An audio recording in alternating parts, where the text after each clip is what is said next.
Every time you turn on the TV, He did get his health care through, but at what cost? Prosecutors called it corporate greed run amok. and more ads are coming in the final push to Election Day. $1 trillion health care law that cuts $700 billion from Medicare spending. In a hurry, leaving Ohio families behind. Millions spent on the Senate race in Ohio, and most of that money is not coming from the candidates. At least one of those commercials had football. Liza Danver joins us live in the studio with a look at the top 3 spenders funding all of these Ohio political ads. Liza? Well, Jack, the political groups that are funding a lot of the TV commercials like this one, radio spots and campaign mailers, are required to report all of that money they spend to the Federal Election Commission. Now, we went through hundreds of pages of these documents and found out the organizations are spending millions to sway your vote. He said he was going to cut the deficit in his first term. Prosecutors called it corporate greed run amok. You've seen ads like these all over TV for months. I feel like they're everywhere. They're like on the TV, they call us, they text us. I'll be so glad when it's over.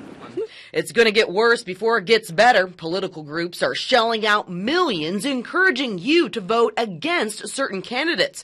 These organizations are against the re-election of President Barack Obama. Together, they've spent about $1,036,000 on ads. Governor Mitt Romney has about the same number of political groups campaigning against him in the Buckeye State. They've spent more than $1.2 million. But those numbers pale in comparison to what similar politically motivated organizations have spent on the Ohio race for U.S. Senate. Fundraising from Hawaii to Washington, missing official meetings. Enter the bitter battle between Senator Sherrod Brown and challenger Josh Mandel. Looks like there's a penalty on Brown. Dozens of groups have spent millions campaigning against the incumbent. These are just the top 3, together spending more than $6.1 million. The anti-Mandel campaign even pricier. We did the math. These are the top spenders, cutting checks for more than $6.9 million this election, hoping to sway your vote. It's a lot of money, but it's effective. I mean, it works for people.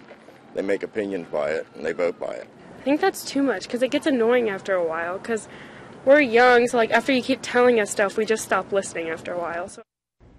Now, she's a first-time voter, and we've posted a link to the Federal Election Commission report on our website, fox45now.com. Just click on News Links. You'll be able to look up how much every candidate and political group has spent on the campaign, and leave any questions you have about the report at facebook.com/Fox45Dayton, and I'll respond to them.